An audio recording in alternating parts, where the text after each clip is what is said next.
এবং যারা এদেশের স্বাধীনতা মেনে নিতে পারেনি তারা দেশের বিরুদ্ধে ষড়যন্ত্র করছে। গত জাতীয় সংসদ নির্বাচনের আগে আমরা দেখেছি যে পরাশক্তি দেশের স্বাধীনতা চায়নি, তারা বিভিন্ন অপতৎপরতায় লিপ্ত ছিলেন।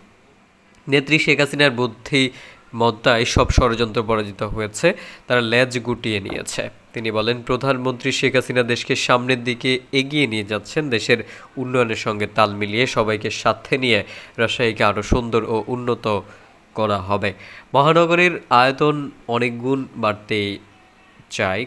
খায়রুজ্জামান লিটন বলেন, উপজেলা নির্বাচনে দলের পক্ষ থেকে দলের সভানেত্রী শেখ হাসিনা ও সাধারণ সম্পাদক ওবায়দুল কাদের ইতিমধ্যে বলে দিয়েছেন, নির্বাচন হয়ে কেউ যেন না করে যে এটা আমার প্রার্থী, মানে কে যেন মনে না করে।